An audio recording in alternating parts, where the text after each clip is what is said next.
Ya comenzamos con casi sábado, viernes de 19 a 20 horas, por FM Graffiti 87.9, con Pablo Aceto y Gloria Álvarez. ¿Qué tal, Pablo? ¿Cómo estamos? Muy bien, muy buenas tardes, noches. Ya de a poquito viene avanzando la noche. La noche, es verdad. A las El, 20 horas, hace unos días, era de día y y ahora ya ya es de de a noche. poquito viene avanzando, se acerca el invierno, en lo que hace a la proyección de luz. El calor todavía, la humedad todavía sigue Sí, estando, persisten. persiste, bueno, parte de el cambio de estaciones. Lo que también persiste son situaciones por demás escandalosas en el país, especialmente lo que hace a las altas jerarquías de la República, Sí. que la verdad hace que el clima parezca aún más pesado. Sí, porque el presidente, según por supuesto lo que a mí me parece, creo que no está viendo la realidad o está evitando verla. Justamente vamos a hablar de eso al Bueno, cierre muy del bien. programa. A ver, si no ve la realidad, ya es un problema de él. El tema es toda la estructura de la República, porque hay mecanismo para aquellos que no ven la realidad. Y la verdad que es preocupante. Yo me acuerdo cuando salíamos de la etapa de proceso militar. Bueno, la mayoría de los periodistas de aquellos tiempos, la mayoría ya fallecieron, ¿no? Quedó una parte importante, están jubilados, pero la mayoría fallecieron. Decían, nunca más el periodismo se tiene que callar. Y yo creo que Perdón, el periodismo se tiene que callar, ¿no? En relación a lo que fue la dictadura militar. Ujú.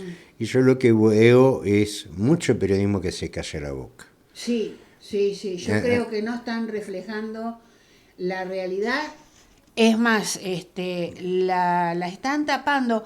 Incluso me parece que también canales que se puede decir que serían opositores, no, ¿no? acá los opositores son pocos. Eh, a ver, el que nos conoce la línea de programa, saben que nunca fuimos del kirchnerismo, pero a ver, las cosas que dice Milei, ¿qué es lo que se le acusaba a Fernández? ¿Qué es lo que se decía de Fernández? Que atacaba a la Suprema Corte de Justicia, por Sí, ejemplo. sí, Y lo que había presentado era un recurso, que uno puede estar de acuerdo o no, pero es un recurso constitucional de juicio político a la Suprema Corte de Justicia, sí. que fue por donde fue, por el Congreso. Ahora, no se puso a insultar al Congreso, No, no llamó a la Suprema Corte de Justicia nido de ratas. A ver, por donde avanza mi ley, se hace un golpe constitucional, quiere cerrar el Congreso. Uno lo primero que va a decir, porque, a ver, ¿qué hubiéramos dicho, entre los cuales me incluyo, si Cristina hubiera dicho las cosas que dice mi ley? sí, sí. ¿Qué cosa hubiéramos dicho de, qué sé yo, de Fernández, si dijera, hiciera las cosas que hace mi ley? O de los ministros de Economía, si dijeran las cosas que dijo Caputo. Eh, a veces también, y este es un poco con lo que vamos a cerrar el programa de hoy, no es solamente el presidente. Y digo, el presidente, con todos estos exabruptos, toda una situación económica realmente que uno lo puede llamar como tragedia, está, Complicada, muy complicada la yo situación ya económica. diría, ya a niveles de tragedia, Sí, Pregúntenle si no a lo que no reciben los medicamentos oncológicos. Han cerrado muchos comedores también, Pablo, Bueno, porque eso, no este, reciben la comida. el tema pasa también por todo lo que expone Milei, porque deja expuesto a un periodismo, a una dirigencia política que realmente, si funcionaran medianamente como tendrían que funcionar, las circunstancias que estamos viviendo serían otras. Bueno, muy bien, Pablo. Dejamos acá en este momento los comentarios. ¿Y qué te parece si vamos a escuchar la columna internacional de Carlos Juncos? Muy buenas noches, estimados oyentes de Casi Sábado. Este nuevo programa que realizamos junto a Gloria Álvarez, Carlos Matos, Pablo Aceto y quien les habla, Carlos Juncos. Todos los viernes de 19 a 20 horas por la FM 87.9, Radio Graffiti Mar del Plata. Sean todos muy bienvenidos a una nueva edición de la Columna Internacional. Estimados oyentes de Casi Sábado, aquí estamos iniciando una nueva entrega de esta columna internacional, correspondiente ya a la última semana. Este es el último programa de febrero para nosotros, aunque faltan todavía unos días, una semanita para terminar el mes, pero increíblemente ya estamos casi a final de febrero. No sé si es una sensación mía solamente o si los oyentes coincidirán con este pensamiento, pero el tiempo va cada vez más rápido, muchachos. Increíblemente ya estamos finalizando el segundo mes del 2024, un año que, como todos los años en los últimos 30 o 40 años, viene re complicado para los argentinos. Pero bueno, estamos acostumbrados y por suerte los que vivimos aquí o los que están aquí de turismo pueden disfrutar de esta maravillosa ciudad de Mar del Plata, que últimamente nos viene regalando unos hermosos días, un poco pringosos, así uno se siente pegajoso, ¿no? Está haciendo mucho calor, mucha humedad, muchísima humedad, pero bueno, de todas maneras esta maravillosa ciudad siempre nos alegra con su paisaje, con la belleza de este Atlántico Sur, y además, bueno, con la alegría de ver que parte de la población puede venir a esta ciudad a disfrutar de su belleza y a descansar. Un país que realmente necesita tomarse vacaciones y necesita descansar, sobre todo los trabajadores que le ponemos el lomo a este país desde toda nuestra vida. Así que bueno, a disfrutar de la ciudad, a seguir adelante, y aquí van las noticias internacionales. Y en esta oportunidad vamos a hablar de, bueno, una situación que se está dando con mucha frecuencia actualmente en el mundo, y que son, digamos, toma de posición de algunos sectores con respecto a esta terrible guerra que se está desarrollando en la Franja de Gaza. Para ello vamos a recurrir a una nota que aparece en la BBC News Mundo, donde Israel declaró persona non grata al presidente de Brasil, Luis Ignacio Lula da Silva, luego de que éste comparara la actuación de las fuerzas israelíes en Gaza con lo hecho por Hitler contra los judíos en la Segunda Guerra Mundial. Lula también definió la situación en la Franja de Gaza como una guerra de un ejército profesional contra mujeres y niños. Como respuesta, Israel acusó a Lula de trivializar el Holocausto y aseguró estar luchando para destruir a Hamás y liberar a los rehenes que este grupo mantiene secuestrados desde el pasado 7 de octubre.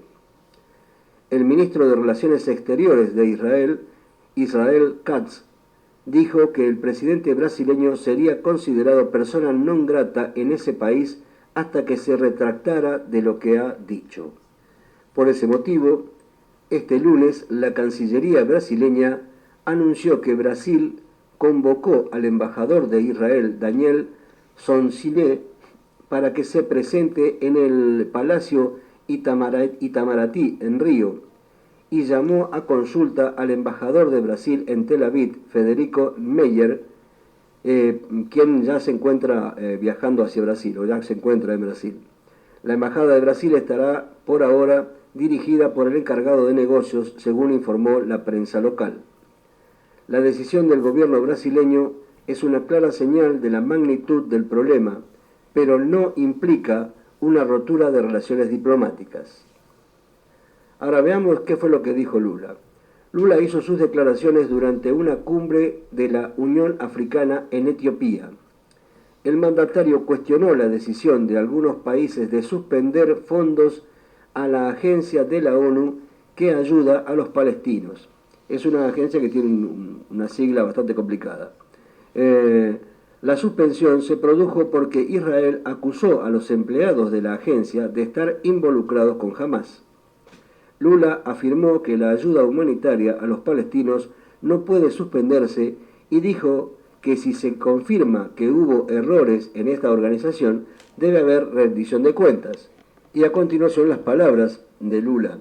Cuando veo al mundo rico anunciar que dejará de contribuir a la cuestión humanitaria de los palestinos, me pregunto cuánta conciencia política tiene esta gente.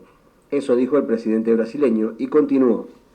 Y cuán grande es el corazón de solidaridad de esta gente que no puede ver que en la Franja de Gaza no hay una guerra sino un genocidio, afirmó. Lo que está sucediendo en la Franja de Gaza con el pueblo palestino no existe en ningún otro momento histórico. De hecho, existió cuando Hitler decidió matar a los judíos. Estas son las palabras de Lula da Silva, ¿no? No es una guerra entre soldados y soldados, es una guerra entre un ejército altamente preparado y mujeres y niños.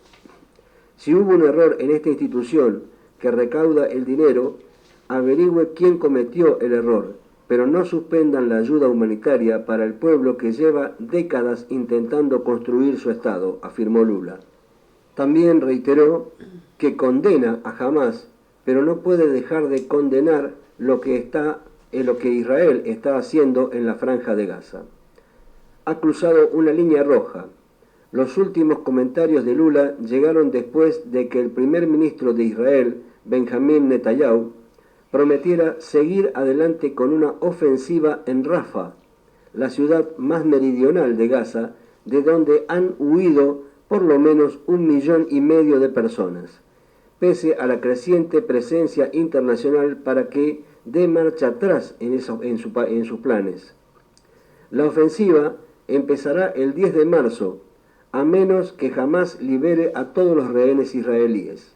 Netanyahu afirmó que los comentarios de Lula equivalían a una trivialización del Holocausto y un intento de dañar al pueblo judío y el derecho de Israel a defenderse. La comparación de Israel con el Holocausto de los nazis y Hitler ha cruzado una línea roja, expresó en un comunicado el presidente Netanyahu.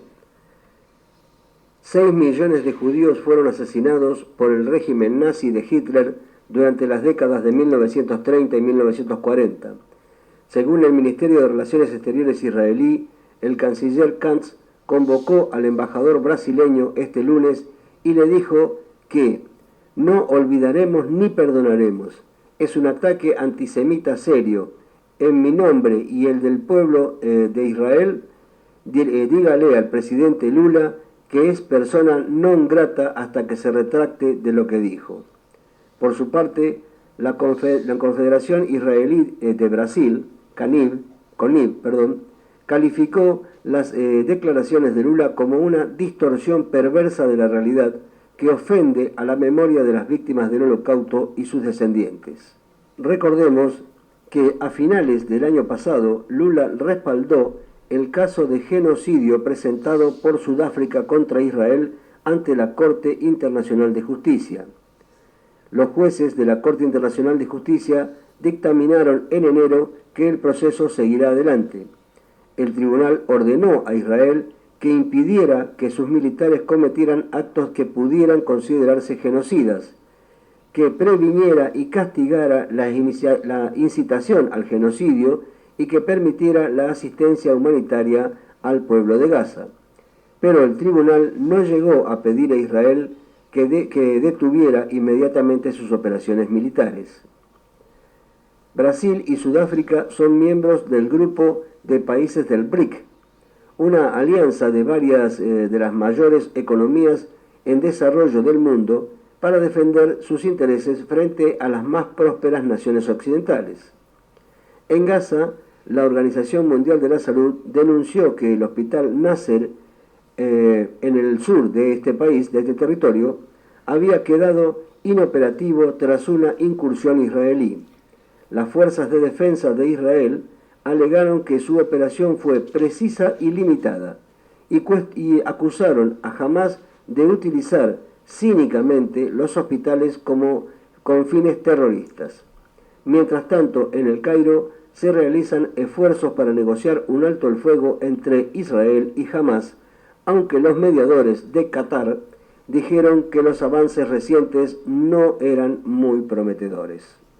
Bueno, como vemos, la guerra siempre es horrible, y puede serlo aún peor, cuando aquellas personas que dirigen la guerra, aquellas personas que son las que toman las decisiones, más allá de los soldados, los que toman las decisiones, se dejan obnubilar por este rencor, por este odio que genera la guerra y que genera el enfrentamiento entre distintas facciones. Es lógico que un país pretenda defenderse, que pretenda defender su frontera, que defenderse de ataques externos, pero eso no tiene que llevarnos a perder la conciencia de que somos todos seres humanos y estamos en el mismo planeta.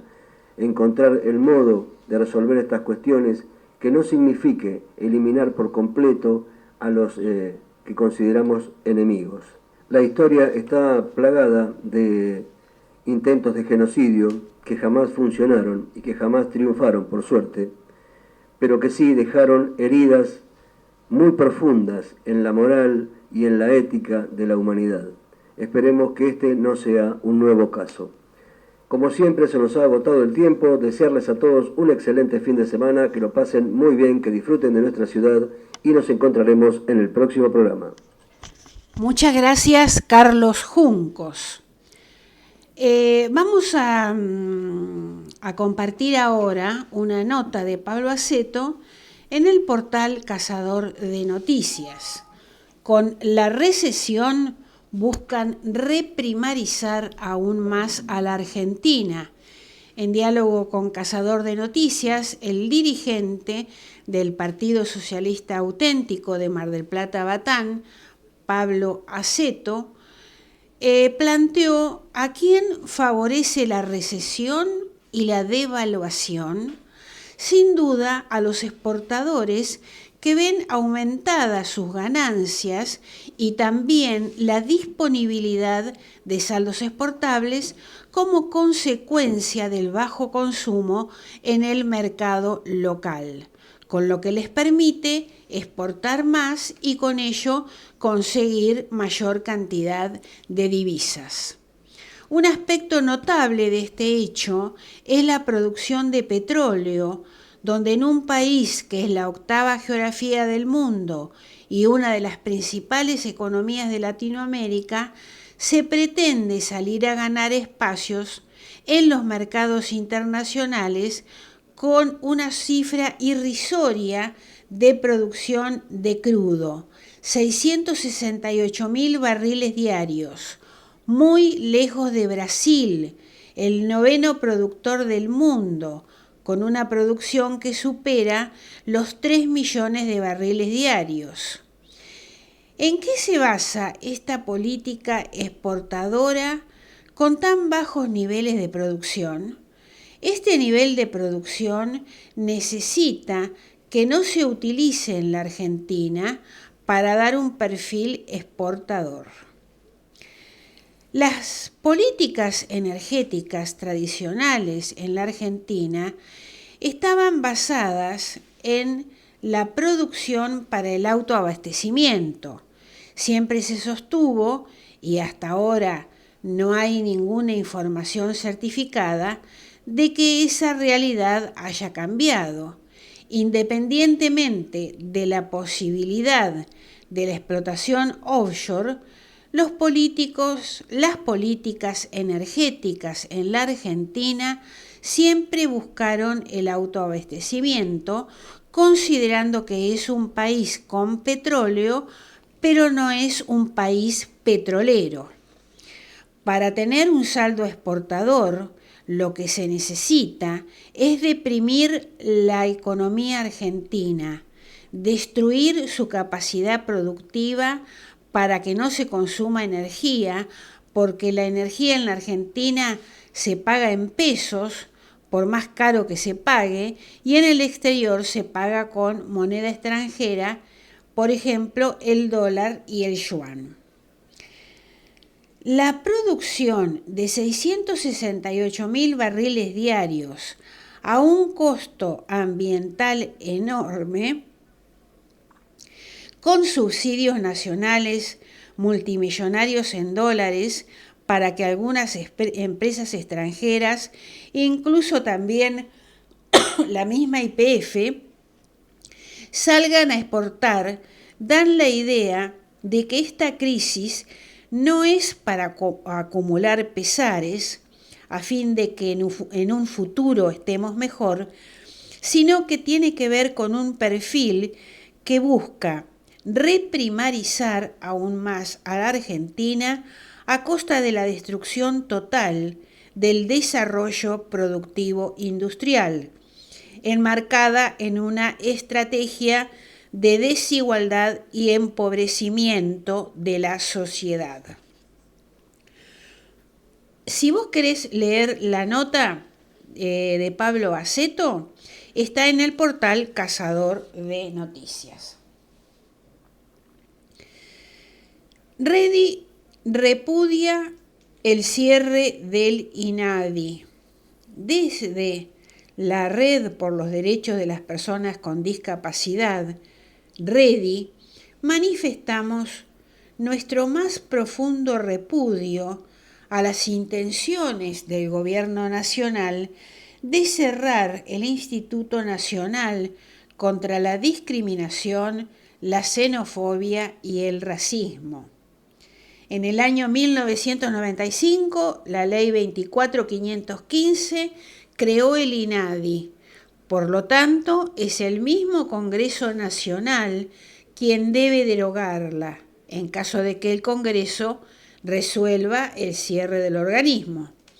Entonces, los dichos de los funcionarios que pretenden cerrarlo carecen de legitimidad institucional.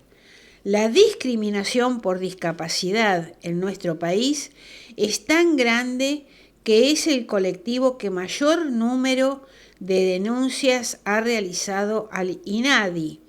Según los registros de 2023, la discapacidad es el primer motivo de discriminación, un 22,47% del total.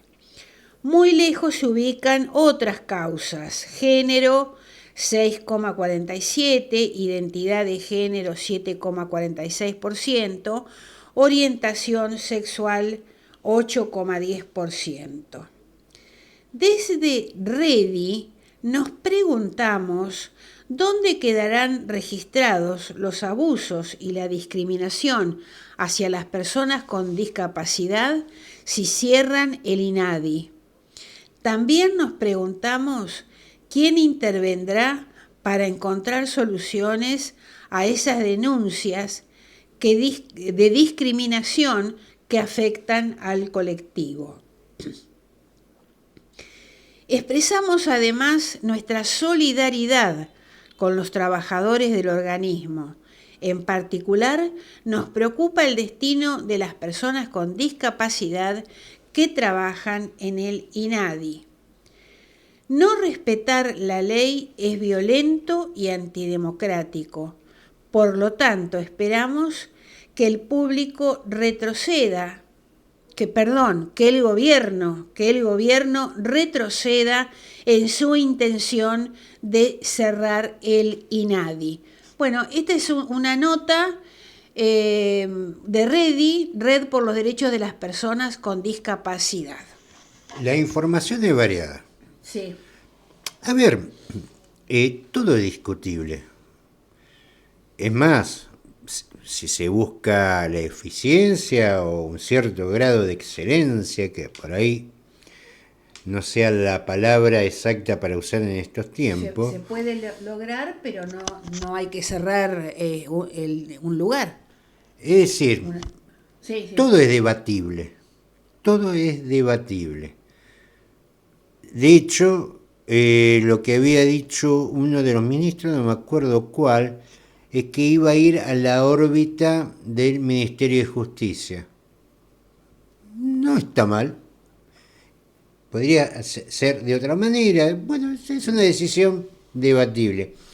Ahora, de hecho, salió la información de que se cerraba y que los empleados se distribuían por distintos lugares, y después al último sale Milei diciendo que va a echar a todo, no sé, una cosa que claramente demuestra que el presidente, más allá de su condición contra lo antipopular y con muchas cosas que dice que por qué no discutirla, tiene ya un problema de desborde que, a ver, estamos hablando en algunos casos funcionarios de carrera, no los puede echar. Si a mí me dicen, mira, la verdad que esto no podría funcionar mejor de otra manera, bueno, sí, seguramente. Pero esto de que primero van a distribuir los empleados por algún lado, después viene el otro que va al Ministerio de Justicia, después viene el presidente que dice no, va a echar a todo, realmente uno no le encuentra, la verdad que esta cosa de andar a los volantazos sin sentido. Sí, no se sabe lo que va a pasar todavía con el INADI, porque algunos dicen que cerró, como explicabas vos, Pablo, y otros que no se sabe todavía qué destino va a tener. O cuál. Hasta ahora es anuncio. Claro. No es un anuncio, son 3 anuncios. Uno de que desaparece y se distribuyen los empleados en todo lo que es la organización gubernamental. Otra declaración es que va a parar al ámbito del Ministerio de Justicia, y el otro es que no va a quedar nada. Digo, qué sé yo, para hacer 3 declaraciones se hubieran puesto de acuerdo y sacan una por lo menos. Claro. ¿Qué hay detrás de Milei, Pablo? Lo que hay detrás de todos los gobiernos de estos últimos años. Todos me van a decir, no son todos lo mismo. No son todos lo mismo. El modelo es el mismo. Después tenemos versiones de ese modelo más de derecha, más progresista, y por ahí también, como ahora, una versión más de derecha. Pero la realidad es que todo circula por los mismos rieles. Por lo menos es así desde los años 90. Porque hay cosas de fondo que nunca cambiaron. En la nota que leyó Gloria al principio del programa, donde hablaba sobre a qué se refería, a cómo se arman los negocios. La Argentina en el 2003, ahora vamos a hablar del gobierno de Fernández. ¿Por qué vamos a hablar del gobierno de Fernández?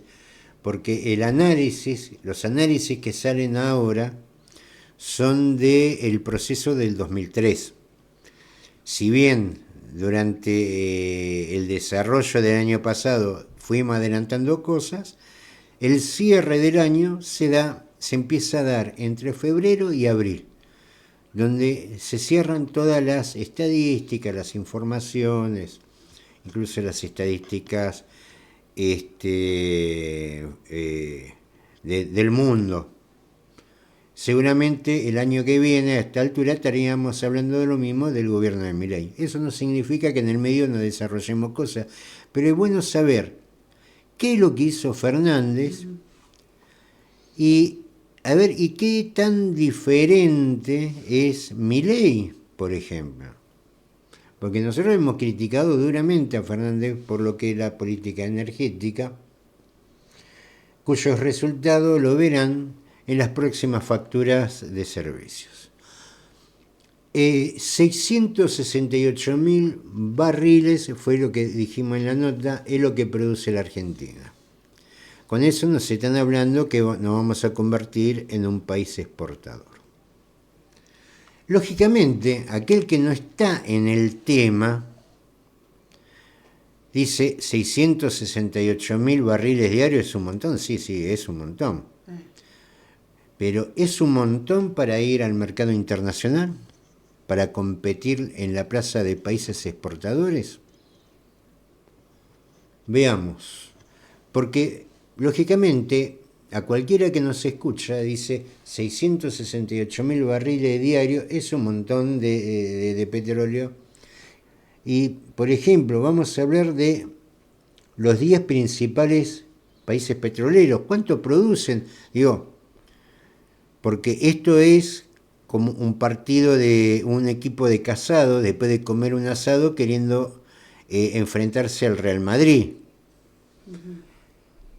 Kuwait, 3 millones de barriles diarios. Nosotros 668.000. 3 millones de barriles diarios. Eso es en... Kuwait. Ajá. Es decir, y es el 10º. El 9º, Brasil, 3,1 millones de barriles diarios. Irán, 3,8 millones de barriles diarios. China, 4,1 millón diarios. Irak, 4,5 millones diarios. Canadá, 5,6 millones diarios. Rusia, 11,2 millones de barriles diarios. Arabia Saudita, 12,1 millón de barriles diarios. Y Estados Unidos, que es el primero, 17,7 millones de barriles diarios. Y nosotros vamos a ir a competir en los mercados internacionales contra ellos. Esto es el top 10. Hay top 20, top 30. Nosotros no tenemos ninguno de esos. 668.000 barriles diarios. Ahora, ¿cómo se sostiene la idea de un país exportador de petróleo que tiene poco petróleo? La Argentina siempre fue catalogada como un país con petróleo, no un país petrolero. Con petróleo, tiene petróleo. No es un país petrolero, no es Kuwait, no es Irak, no es Rusia, no es Estados Unidos, no es Arabia Saudita. No es Fíjense que en estos 10 no está Venezuela, por ejemplo. No. Que es uno de los principales productores de la región. Pero claro, ¿con qué se juega? Se juega con el desconocimiento de la gente de los volúmenes que se manejan. Por ejemplo, y este es un punto que quiero que presten mucha atención. La Argentina, con la economía funcionando con su capacidad instalada a un 100%, normal, una Argentina normal, no esta Argentina, una Argentina normal. ¿Cuántos barriles diarios piensan que consume? Consume 473.000 barriles diarios. Es decir, que de la producción petrolera argentina, si la Argentina está no hiperdesarrollada, no como Brasil, con su capacidad instalada, lo que ya hay, si está funcionando, queda como saldo exportable 195.000 barriles diarios. Ahora, lógicamente, si nosotros produjéramos, si la Argentina produjera, como Brasil, 3,1 millones de barriles diarios, el consumo de crudo en la Argentina es insignificante. Pero no es así, porque si bien la Argentina no tiene un gran consumo de energía porque no tiene una gran industria, consume casi el 80% del petróleo que se produce. Es mucho eso, ¿eh? Es mucho para nosotros, pero en el mercado internacional esto no es nada. Es decir, que la producción nuestra quedará un 10, un 15% de saldo exportable. Y esta es la cuestión de fondo. ¿Por qué? Porque ¿qué es lo que buscan las políticas que está llevando Javier Milei? Que no son muy diferentes a las anteriores, pero por ahí lo que tiene Milei que es más exacerbado. Que no se consume energía. ¿Para exportarla toda? Cuando menos produce un país, cuando menos economía tiene, más saldo exportable queda. Claro. Sobre petróleo, yo diría no solamente sobre petróleo, los informes de lo que es ganadería, especialmente los feedlot, están hablando de la misma ecuación. Está aumentando la exportación de carne. ¿Por qué aumenta la exportación de carne? Porque para el argentino es cara y no la compra. Entonces, el diseño de estos parámetros, hablo de parámetros como por ejemplo la devaluación, como por ejemplo la inflación, los tarifazos, no son cosas tiradas al azar. Tienen un objetivo. El objetivo es que la Argentina esté lo más primarizada posible. Cuando hablo de primarizada hablo de productos primarios. La agricultura, ganadería, minería, cosas así. Nada de industria, nada de eso, porque todo eso consume energía. Sí. Nada de que todos los argentinos coman asado todos los días, porque esa carne la quieren para exportar y ganar divisas. ¿Por qué es bueno hacer estas aclaraciones?